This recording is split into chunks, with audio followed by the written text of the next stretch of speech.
all of you who are going through some misfortune in your life, and you just don't know what to do. Oh Lord, your burden must be hard. I recommend you to the Lord. He's a friend, and I know He cares for you. Oh yes, just go on and keep the faith. God has a better place where no rain and no flood can bother you, my Lord. Just hold your head up high and try to smile if you can. For I know that the sun will shine again. Well, I know that the sun will shine again. Oh yes, singing, I know that the sun will shine again. Oh, you just hold your head up high and try to smile if you can. Said I know that the sun will shine again. Some of you have lost your home. Some of your family and friends are gone. Oh, try not to worry, because the Lord is on your side. Well, whatever it is you're going through, He'll make a way for you. He's a friend, and I know He will provide. Oh yeah, try not to worry, and don't you fret. God never failed you yet. Just be glad, and then you know you are His child, my Lord. Well, just hold your head up high and try to smile still. For I know that the sun will shine again. I know that the sun will shine again. Oh, yes it will. Sing it, I know that the sun will shine again. You just hold your head up high and try to smile. You can. I know that the sun will shine again. I know that the sun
pastor to come so we can sing happy birthday before she gets into the word.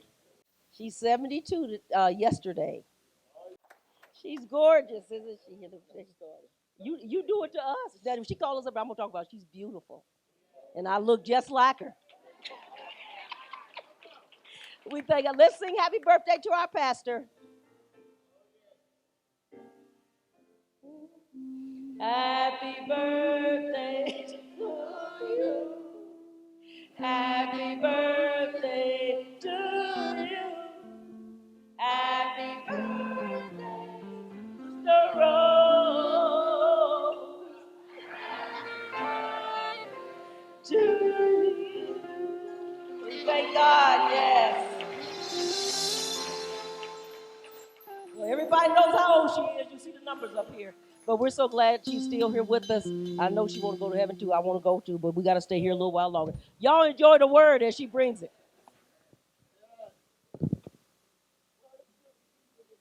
Howard, you made my day. You really did. I'm so glad you're here.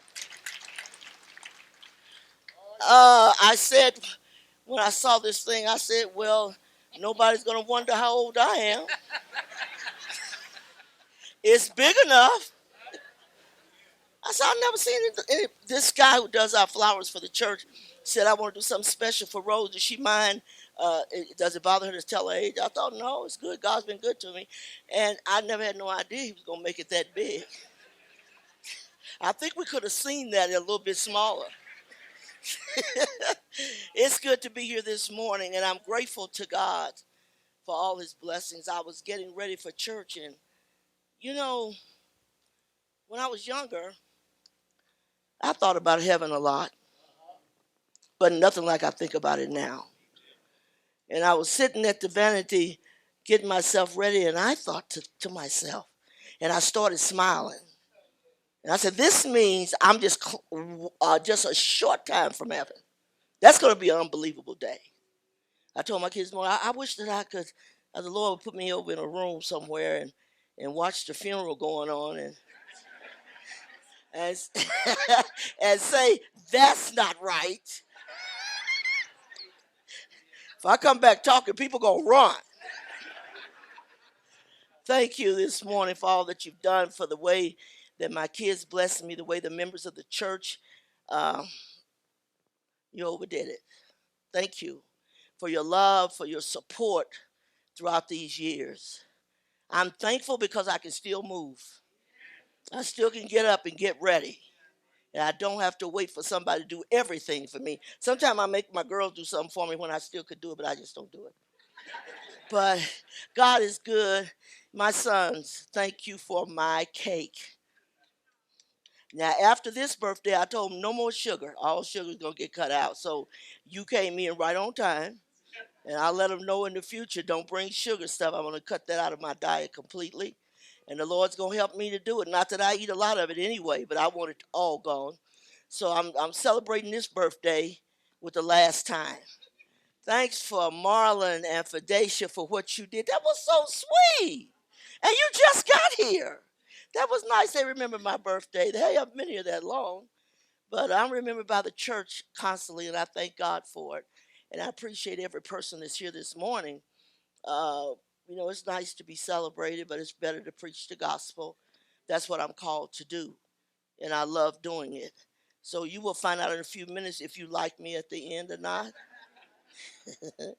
Sometimes people laugh until I start preaching. Then when I show up on their step, then they say they face change. But I'm used to that. I'm used to people's face changing because I think that God fixed me to handle that. So you sit back and see how you feel at the end of this.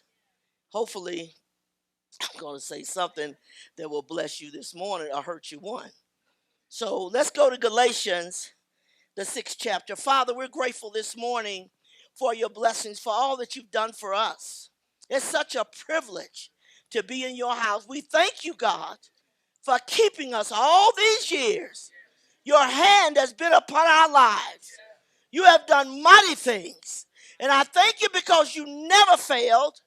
You've been so good to me, to my family, to this church. And chance after chance after chance have you shown to your people. I pray, God, that you work a miracle in the lives of your people this morning. They might be blessed, and we'll give you glory and honor. In Jesus' mighty name we pray. Amen and amen. Yes. The ninth verse says, and let us not be weary in well-doing. For in due season we shall reap if we faint not. I want to talk to you a little with this morning, and I'm trying to understand why people feel like if they become weary, they need to stop. They need to just take a back seat. Let me say to you, never is there a reason for us to stop in this race. This race is one that's going to last your entire lifetime. And so, surely you'll get weary at times, but you don't throw in the towel. You know, nothing's worse than a lazy person who's sitting around talking about, I didn't get it finished because I was tired. I don't buy that one. I think you can keep functioning in spite of the fact that you may not feel like it. If you were called to ministry such as I am, what would you do? In the last 72 years, I've had some tired points. And I tell you, when I was young, I didn't feel as tired. But hey, the older I get, the more I feel it. So I'm saying to you this morning, if you get in the race with Jesus, you can't use, I'm tired and I can't make it. Because in spite of all that, we've got to give it everything we've got. And you can do that. I am alarmed and more so of young people. My grandmother used to talk about us in our day and say, you young people, this generation, just lazy, good for nothing. And I thought if you thought we was lazy and good for nothing, you should be here today.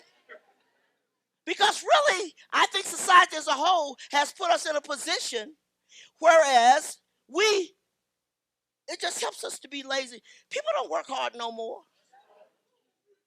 They have a desk and they have a computer and they sit there all day long on that computer. That's not work. No. Though it is taking over the world, it's still not work. We know what it was to work. There was no computers. See, all this is new to me. I told him the other day in the car, I said, you know what? This world really sucks. I said, everything you see is how quick we can get it done. You used to have to cook your food for a point of time. Now just put it in the microwave. And in a few seconds, just eat.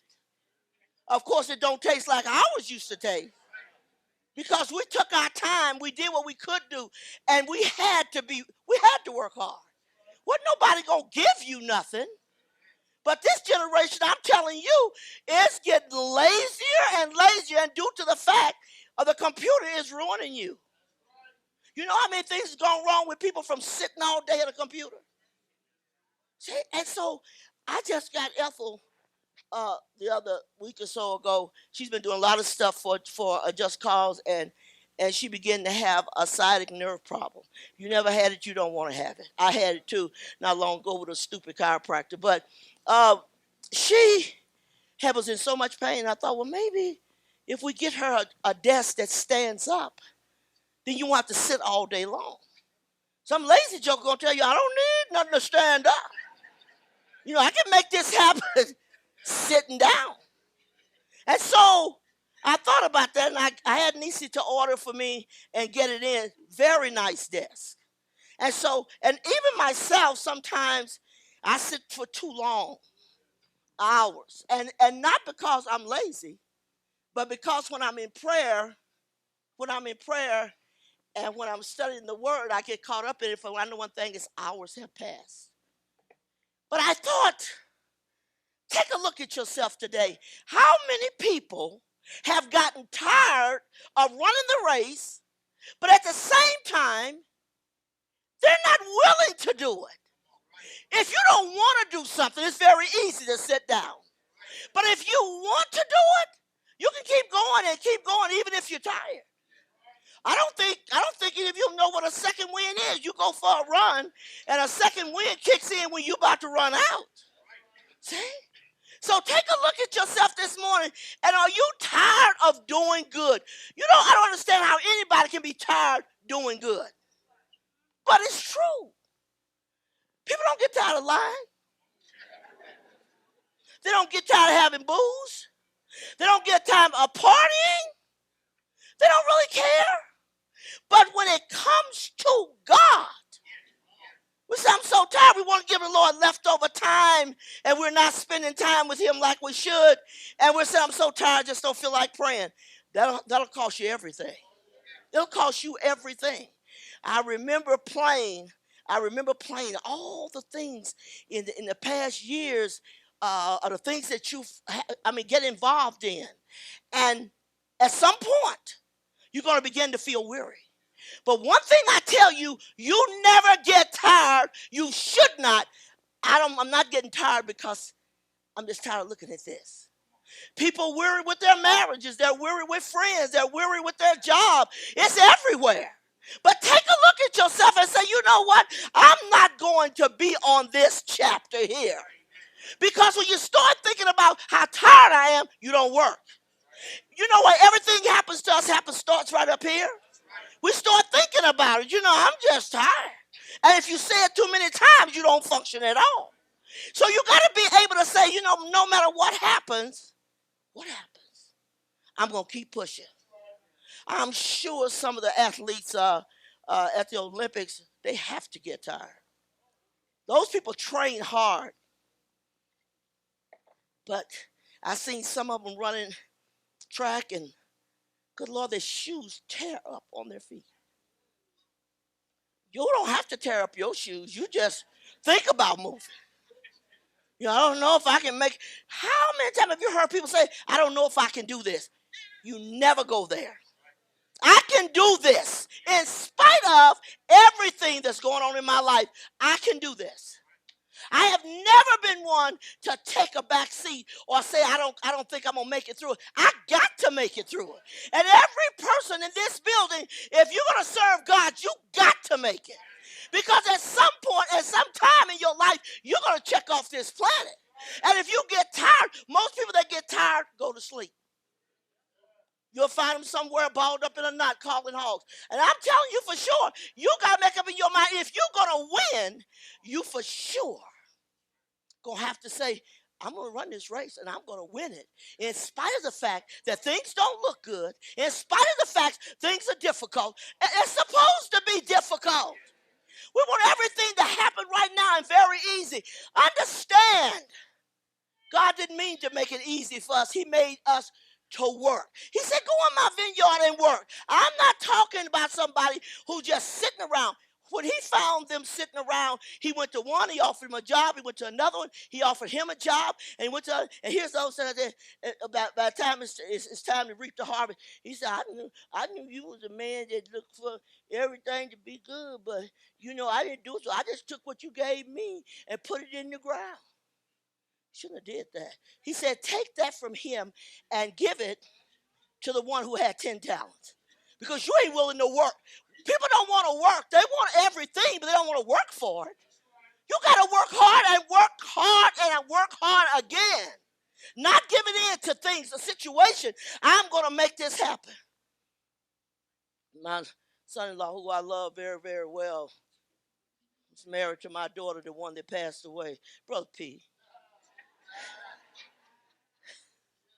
He come from the hood like I did. You know, we lived in the hood, and you just function, whatever.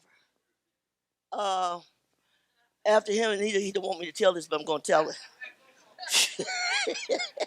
It's going to make you feel good because you changed.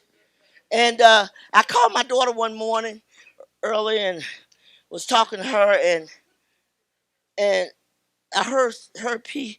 I said, is that P at home? She said, yeah, he didn't feel good. I said, oh.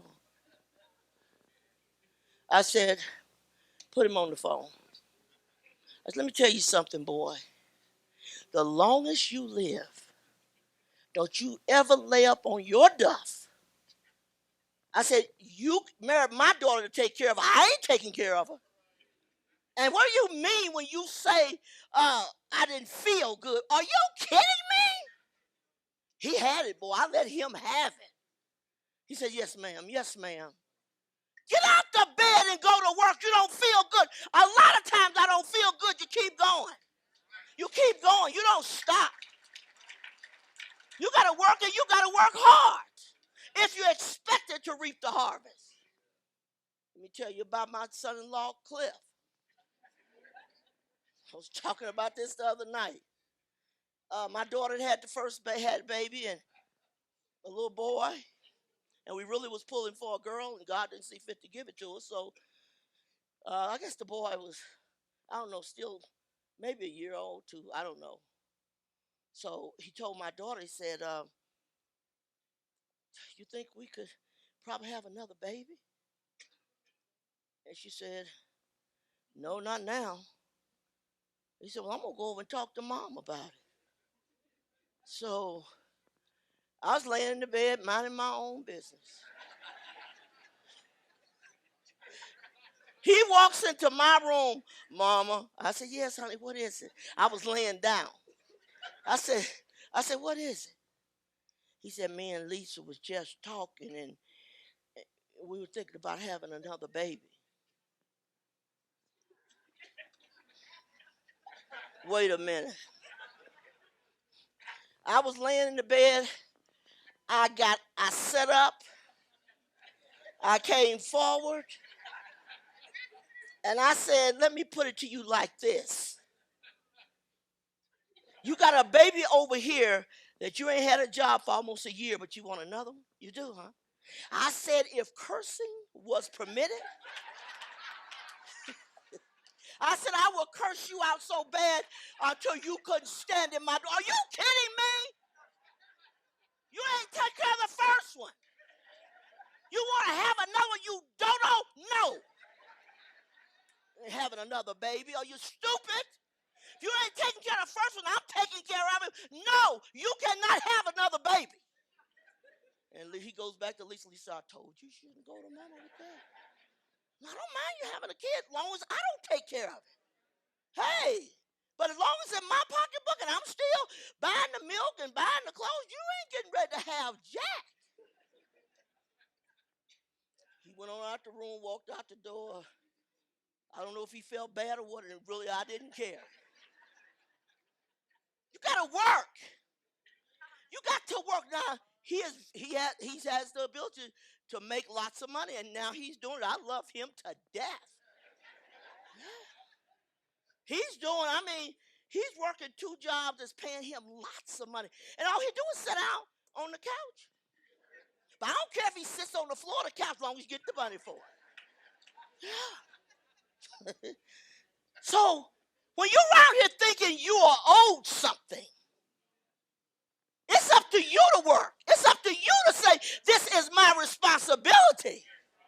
I don't understand. In our day and time, you wasn't going to get anything unless you done something to get it. And so God is wanting people to engage in his war, and you got to work. It's not going to be simple. It's not going to necessarily be easy. But I'm telling you, he says, go into my vineyard and work, and whatever's right, I will give it to you. Go there. I'll give it to you. So that you, if you're going to work, you should get paid. If you don't work, sit down and shut up. See? But why do I get tired so quick? Some of these people, we had a member of our church, he's gone now for many, many years ago.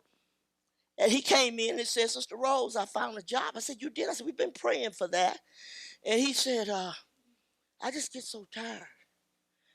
Being a man, you should never tell me that. So he said, I have to, he worked on a job where they put insulation in the walls of homes that's already built. And he said, that bag is so heavy. I said, do you know we got women that's in the military that is working, I mean, not in the military, but working in the mess hall. They have to pick up 50-pound bags of potatoes. I said to him, I said, let me tell you something. You tell me it's too much. I said, what kind of nothing are you? You can't be a man if you can't work. And why are you whining about something's heavy? I moved stuff all by myself when my husband was here. I didn't ask for no help. Pregnant pregnant moving around. You got these pregnant women that, I can't, get off of it. This is what it's all about, moving forward. Saying, no, I can do this. I used to watch TLC a lot, sometime back when they used to do show labors and people in labor. And the screaming and the yelling and the screaming. And I just looked at TV and said, give it a break. You knew when you got that baby was going to hurt coming out. Just forget it. Let's move on to better things. I'm thinking, just have the kid. Now, one time after having 7 children plus one set of twins, I wasn't screaming nowhere. Did I like it? No. Was it hurting the crap out of me? Yes. But you don't have to whine about it. You're not going to be, it's not going to disappear because you whine. So, we got people that is tired of doing good. I'm not going to do this. I mean, I'm tired of doing good. What else they going to ask you for? What are you going to do over here? What? They don't want to do anything good. They get weary with it. But they don't get weary with their own way and their own will to do things as they want to do. They don't get weary with that. Think about it. So, as I look at this, I'm trying to understand why that is okay for you to stop today because I'm just tired. Let me tell you one thing I've recognized in this Christian race. You're going to get tired. You're fighting the devil, demons, spirits, and powers everywhere. If you start this race and think, I don't know if I can, you haven't went any distance yet. Sometimes somebody just gets say, Rose, the devil's really fighting me. I said, baby, please tell me what you're doing. You don't even know what a fight is yet. But if you keep serving God and you keep getting in there and keep pushing it, let me tell you, at the end of the race, he said, I'm going to give you a crown.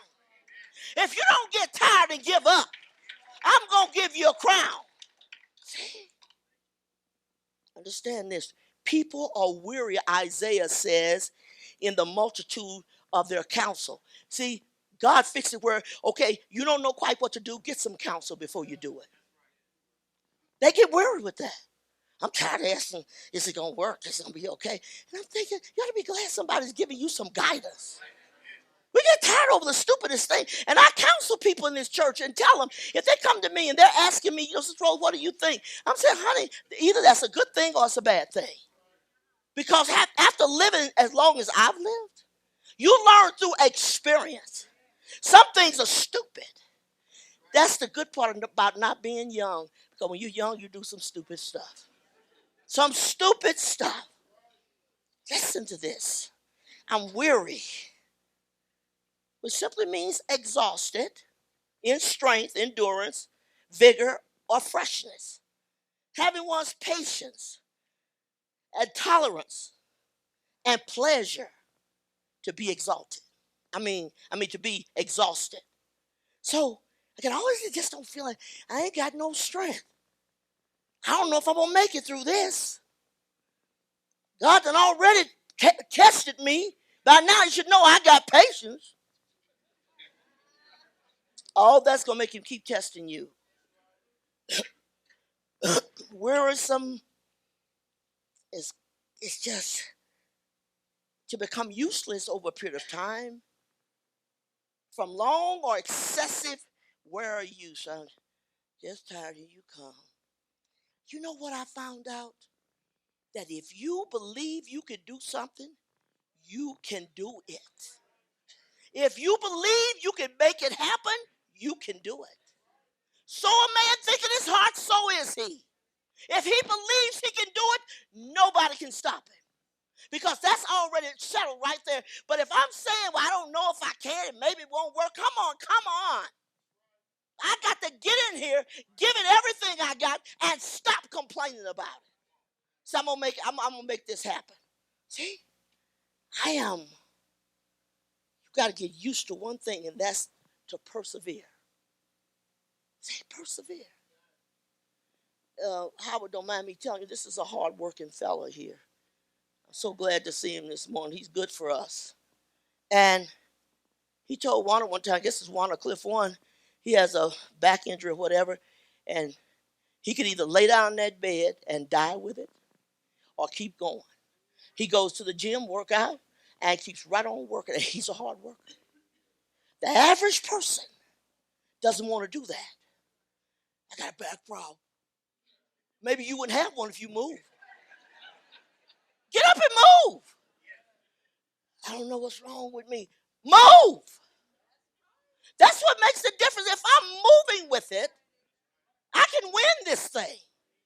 But if I sit back and nurse my wounds, and because I got a little bit of an injury, come on, you can do it if you want to. But when you join up in God's army, he's asking something of you. He don't want you moaning about nothing. Because I made a way for, no matter how difficult it is, I made a way for you to get through. So you look to me. I'm helping you. I need somebody who will help me, man. I really do want to do it. No, you don't, you liar. See? Listen to this. It says, David said to Abishai and to all his servants, behold, my son, which came forth of my bowels, seeketh my life. How much more now may this Benjamite do it? Let him alone, and let him curse, for the Lord hath bidden him. If a man, it may be that the Lord will look on mine affliction, and that the Lord will requite me good for his cursing this day.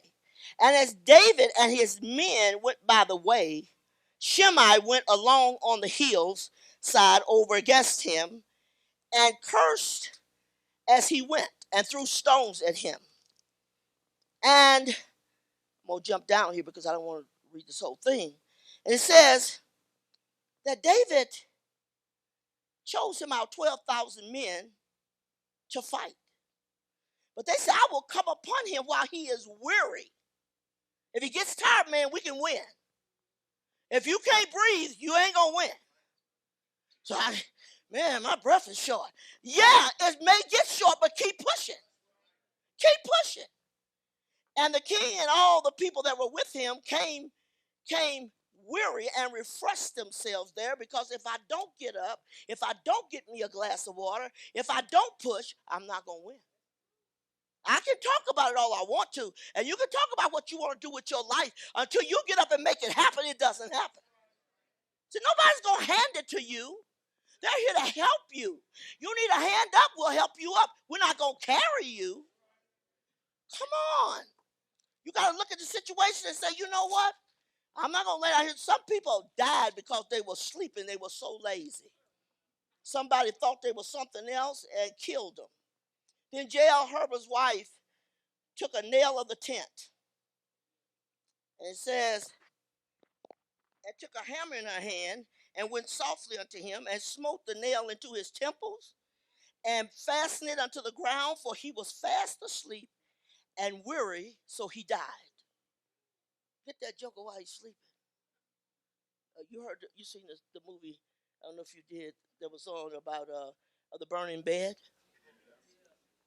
Farrah Fawcett, I think, played in it years ago. And this man dogged her so bad. He was an abuser. He beat her up to no end. And she just got tired of it one day. So he decided he'd go on to bed. My husband used to say, you never go to bed if a woman is mad at you.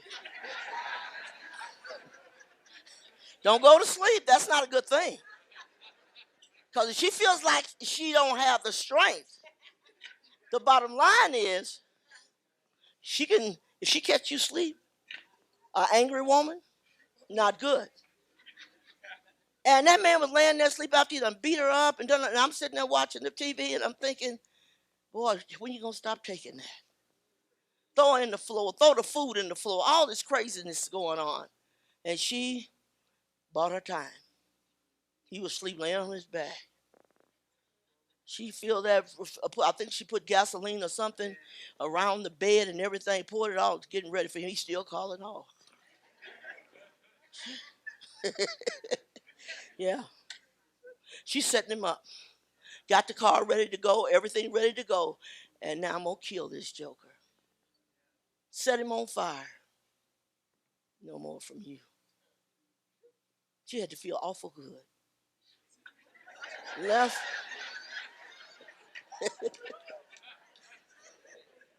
Got in the car, drove on down the road, saying, I've been delivered. I've been delivered. No more you're going to hit me again. No more you're going to do something to me. Because I've had it with you. Took it a long time. But you got to understand, everybody gets tired. Count on it. The person you beating up, for sure, they're going to get tired. But you got to understand, tiredness is not a reason to stop. Not a reason to stop along the way. Keep going. Keep going. Oh, you know about the lying prophet. God sent this man on a journey, told him that when you go in, don't eat or drink anything there. And when it's all said and done, when you leave, don't go leave the way you came, but go another way. Well, he didn't do that. And the lying prophet came and said, I want to find out where he's at. I need to talk to him. That prophet would have never caught him if he'd have kept on the move. You got to keep moving. I heard him ask Dick Van Dyke one time on TV. He said, 80-something years old, how do you keep going? He said, keep moving. When you stop moving, you ain't going to move. You got to get accustomed. In the army of God, you got to keep moving. You got to keep fighting. When the devil comes today, you got to fight him today. When he comes tomorrow, I fight him again. I can't tell you how much warfare I've been in since I've been saved. Serious warfare for all these years. But I was determined I'm not a loser. I'm going to win. Because when it's all said and done and you come to the end of your life, you better be sure you went into the vineyard and you worked. Because if you didn't do anything, God ain't giving you nothing. You're not going to heaven sitting on your duff talking stuff. You got to get up. So when he called me, I had no problems with it. I thought, I'm doing this. I'm going to stay saved until I die. You know what? That was 52 years ago. I'm still here. I'm here because I determined in my own heart, I'm not going to lose in this. I got to win this war because if I win it, it guarantees me a crown. But if I didn't get a crown and nothing else was given to me, you shouldn't want to be a loser. I got to keep going. I got to make things happen. I got to help somebody. I got to quit thinking about me and think about somebody else and make it work.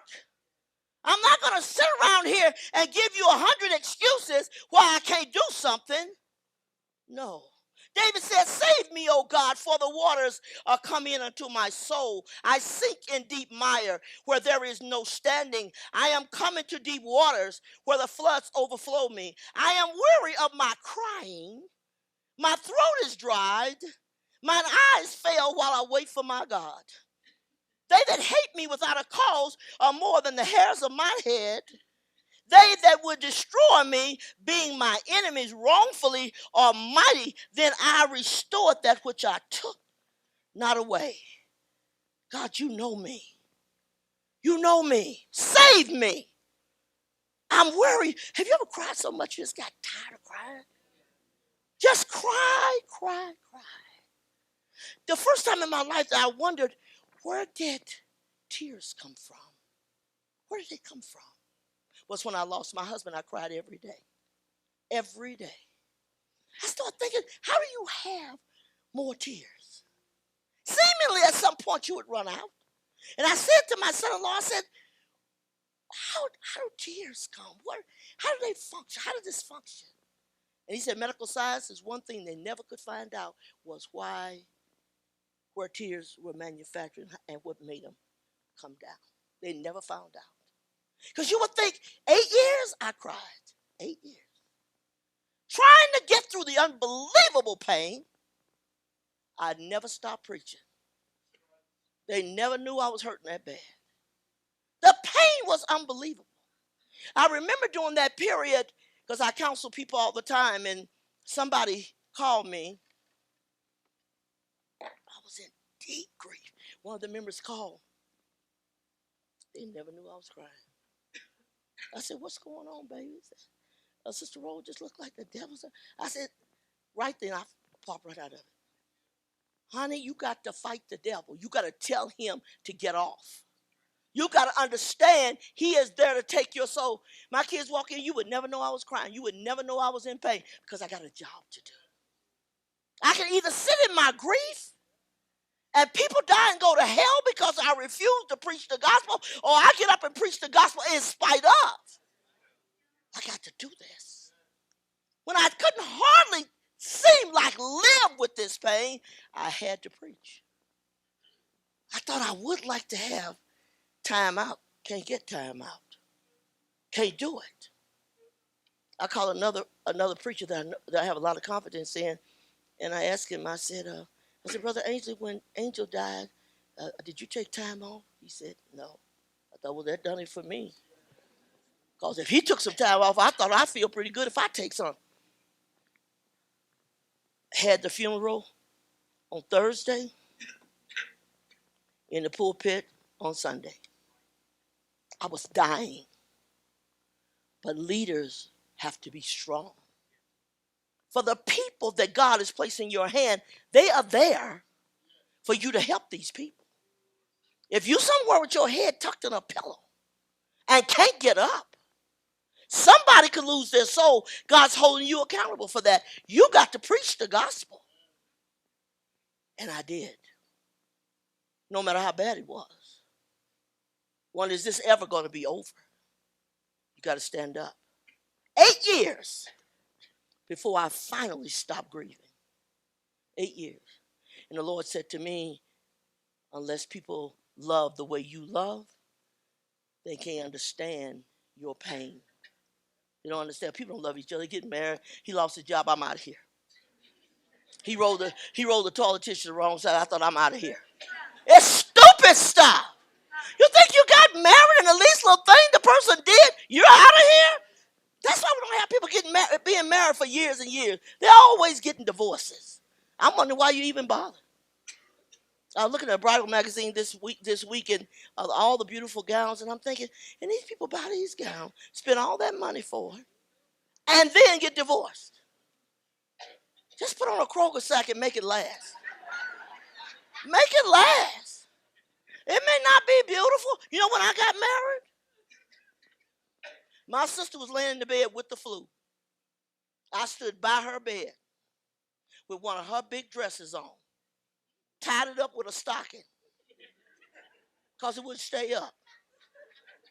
I didn't care. I just wanted to be married. I had a ring that the preacher laughed at. That's true. I had this ring I got out the bubblegum machine. My husband had no money. You married for money, you ain't going to stay with nobody.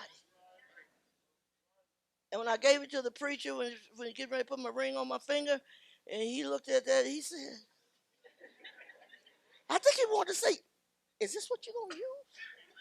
The thing was bent up, changed colors. My husband was a private in the military. They weren't paying you nothing. I didn't care. My sister laying there with the flu. How did you get married in that kind of condition? But you know what? It lasted. I didn't have the pretty wedding dress. I did celebrate our 25th wedding anniversary and renewed our vows, and I put on a wedding dress. I was too fat for it then, but I wore it anyhow.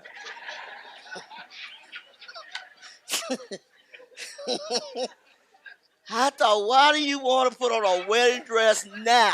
Because I never had one. Had all these kids. I wasn't going to look the same as I did when I got married. I was fine. That left. Understand, nobody stays fine.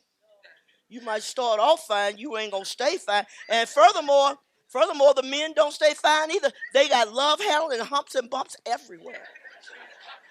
So you don't have to feel bad. No.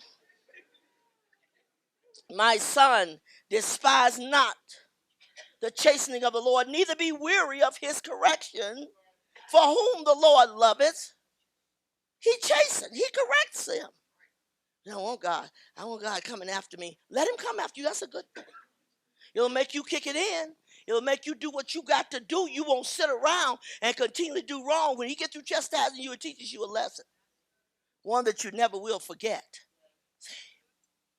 Had a couple in this church that, or a woman, I don't mean this in a critical way either, but your mirror tells you what you look like. Don't wait around here somebody lying on you, talking about you know you fine. You know you ain't fine. You might not acknowledge it. You know you ain't fine. Look in the mirror and get a full length one. You don't want one just up here. You want a full length mirror. You know, I never lied to myself. Look in the mirror and say, hey, you're doing pretty good. But where you was at 17, hey, baby, that's not happening. Mother used to come in the house and tell me he's talking to somebody, and they said, son, baby, you don't look like you had no baby. I said, did you tell him you didn't? Tell him you didn't have one. I had them. It ain't going to change your body none. It's going to change mine. Come on. But you know what?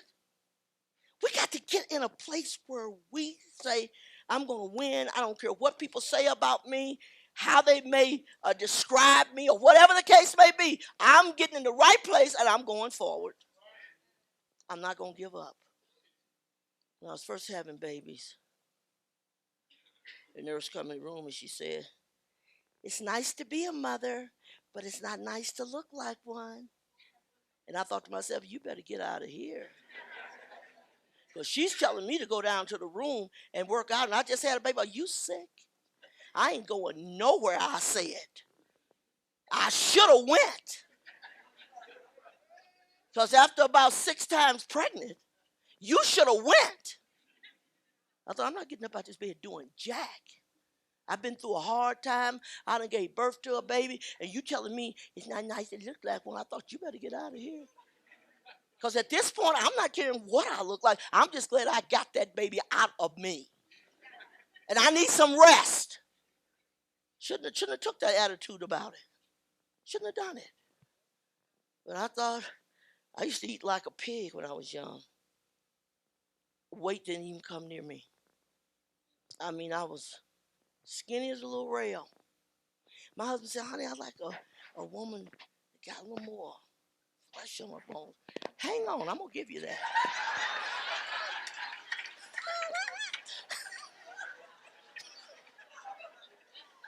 You want some flesh? Hang on, I'll pass some on to you. Just a few years, wait on. Patiently wait. It's coming. We keep getting these babies. You're going to have her. My husband, I could cook any kind of food, sweets and baked food. I was a good cook. He ate, he never gained. Sitting there inside the chair. And I thought to myself, I'm going to have to quit eating with him. Because he can keep eating. He's not going to gain any weight. Then later on in life, I thought, shoot, I might as well have me some food too.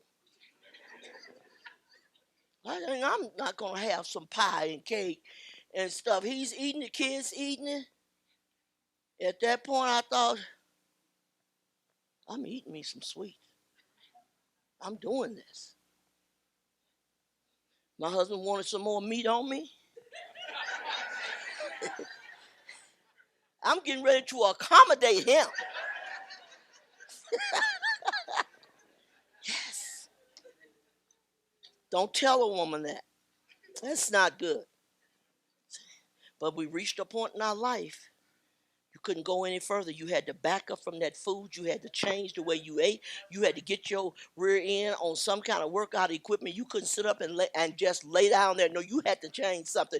I think 25 years before my husband passed away, we changed our diet. Fish and salad. Some vegetables. We changed it. Well, y'all know what chitlins is. Any black person here know what a chitlin is.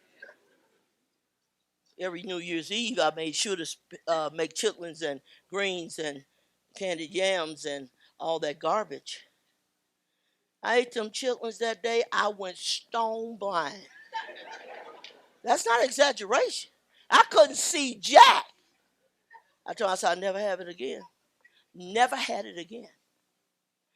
The effort that it took to change your life as you have known it, it's going to take some fight.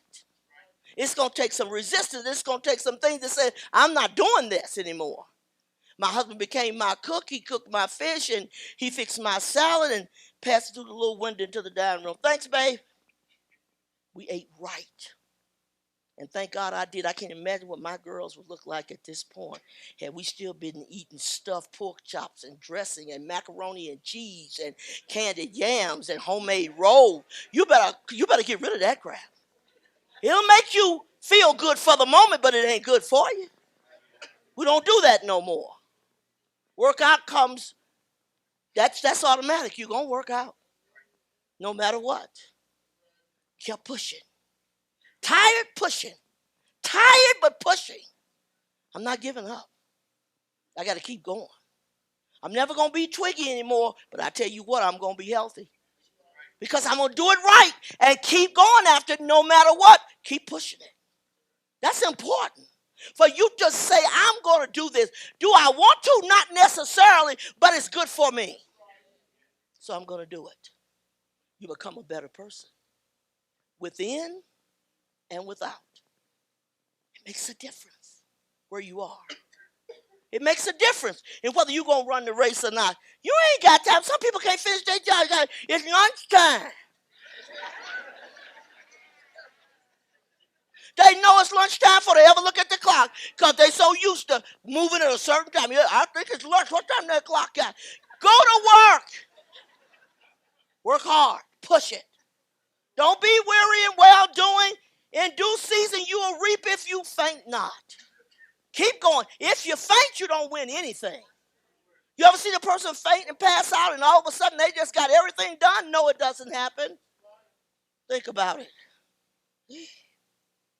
Thou art wearied in the greatness of thy way. People get tired because of the way God wants us to walk. They're tired of that. I want to do my own thing. I want to do it the way I want to do it. This is for me. Understand? If you're ever going to amount to anything, you cannot be a person who let weariness stop you. I'm going to make it. And don't ever tell me, do you think I can do it? Yeah. It is not nothing you can't do if you sincerely want to do it. See? I hope you get it this morning and say, you know what, Sister Rose? I really do need to change. Some of you are who you are and where you are because you never changed.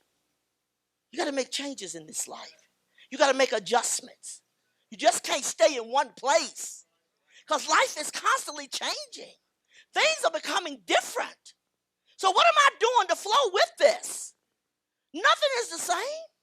From the time I got married to now, you can imagine all the changes in the world as a whole. And you got to learn to adapt to that. But when it comes to God, you got to say, look, I'm either going to heaven or hell. I better get it together. Because I don't know when I'm going, but I know I'm going. Don't wait till the last minute. He said, I'll saturate the weary soul. You get tired, I'll replenish you. People sometimes get on a fast in the church, especially new people. I said, we're going to do 3 days or whatever. If you have any issues, any problem, give us a call. Call me on the phone, Sister Rose. This is so-and-so. Yes, honey. I'm having a hard time. I said, baby, hang in there. I said, you can get through it. You can do this. She said, it's too late now. I already had some cornflakes. I said, baby, don't call me after you ate. Call me before you eat. That means don't encourage me. I want my food. I don't want you to tell me I'm going to be okay. I want you to say, you're a baby Christian, baby. God understands. Go right ahead. No, you're not going to get that. None of my children, none of yours would walk today if you hadn't put your foot down and said, come on, you can do it. Because when they first start out, they're not doing very well. But you stand as a mother, and they're wobbling, and their balance is off, and they're trying to get there to you. Say, come on, honey, come on, you can do it. That's how they learn how to walk. See? And God is saying, you can do it because I'm going to help you do it. But don't get hard now. The road's going to get long.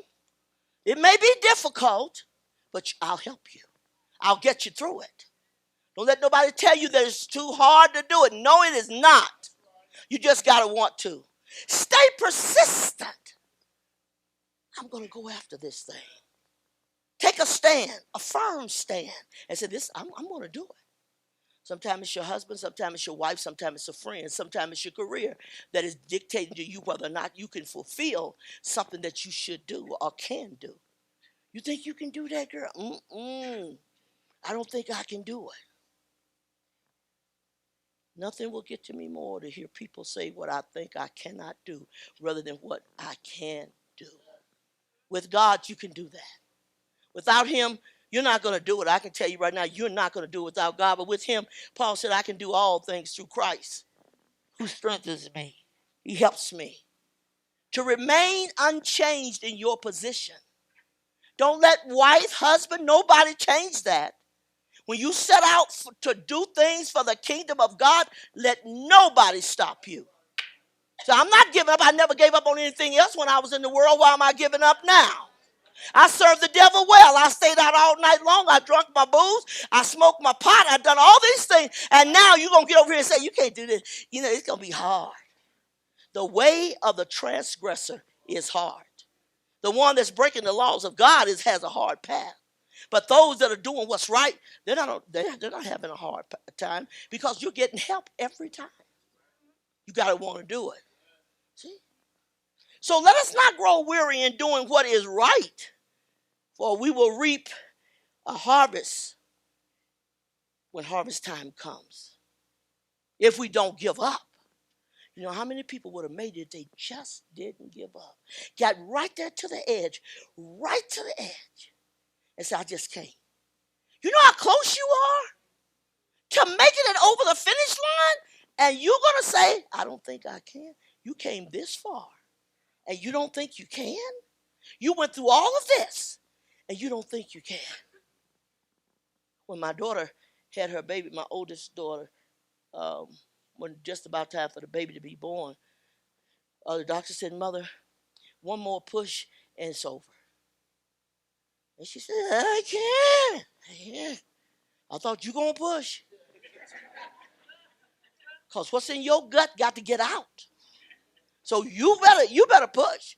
Yeah, I can't. I felt so sorry for my daughter. I thought, well, I wish I could have it for you. And I probably was just saying that. Probably way down deep. I thought, I'm glad mine is over. I'm glad it's finished.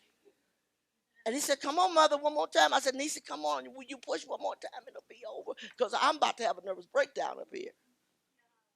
And she went, ah! And this boy flew up in the air. The doctor caught him.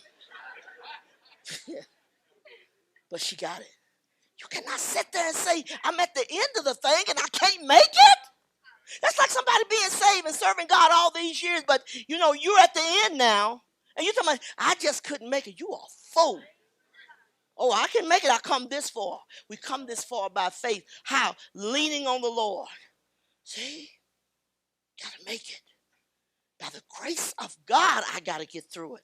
I'm so glad that I've lived as long as I have because it tells me I don't have 72 more years. Glory be to God. You know what the word says? The word says, here's what God said about how long we live. For the most part, I'll give you 70, which is 70. That's really the place it's supposed to cut. But he says, if you're stronger, I'll give you 80. 80 years. So if you ain't strong, you don't need to be here anyway. Get out. Ain't nothing around here. Somebody got to take you in the bathroom. Somebody got to feed you and give you. Come on. Lord, if we got to go through that, hey, I'm ready to go home. See? So, I'll bless you. Keep going. Keep your eyes on the prize. I got to win. Quit being dictated to by your own spouse, be it man or woman. You got to do it. They said, baby, you better be careful. You'll fall. Don't listen to that. I'm pushing. I'm fighting. I'm encouraged. So I don't think I can make it. You're not talking to me. If you think I'm getting ready to say something to you about you can't make it, we having a hard time. And hard times go with colored people anyway. It's a fact. We come born with issues. I told the people one time, I said, you know what, I've been fighting so long, it wouldn't surprise me if I didn't have my fist balled up when I was coming out. You're going to hit you somebody. You got to come and be strong. Don't give in. You can make it if you want to. And that's how I came to this day. Because I recognized that I could do this if God helped me to do it. I didn't give up. I didn't feel sorry for myself. No, I want to understand. Tell me how to do it, and I'll show you I can do it. If you really want to, life is beautiful. Everybody that's sitting here this morning, if you're in this category, stop for a minute and say, you know what? I need prayer because I'm messed up. Ain't nothing worse than self-pity. If anybody around you feels sorry for themselves, tell them, I don't attend those type parties. I'm not coming over there to you. What are you feeling sorry for yourself for? Get up. Make it happen. Persevere. I'm going through. And at the end of the day, I can't tell you how I feel at this point in my life that I look back on my life when I got saved and where I am today, and I'm thinking, wow, I said I was in here to stay. And I got a few more years left. Don't know how long, but I know I fought a good fight. I kept my faith. I didn't let nothing stop me. You got to go on. You got to make things work. The closer I get to the end of my life, the more I talk to my children about what you can do. Do not say, well, Mama, you can do it. So I've done my part. Glory, hallelujah, goodbye. This is a great life. You can have it too. So while our musicians and singers are coming forward, if you would like to come for prayer, please. Let me pray for you. The same strength that he gave me, he'll give it to you. The same power to overcome, he'll give it to you. But it's going to cost you something. You got to stop for a minute and say, you know what? I'm going to have to just be quiet and look up to God and say, Lord, if you could do it for Sister Rose, you could do it for this, you can do it for me. And that's true. He's no respecter of persons. What he has done, he will do it for you. You got to let it happen. You got to let it happen. So if you're sitting there this morning and say, you know what, that sounds just like me, a sorry bum. Well, some kind of way she found out about me. No, God already knew who you were. Don't sit there and talk about what you can't do and the reason why you don't have no job, nobody likes you. Are you stupid? You don't have to like me to employ me. But don't go in there with a chip on your shoulder treating it that way. Think about it. If you would stand to your feet. And if you want prayer this morning, come forward and I will pray for you.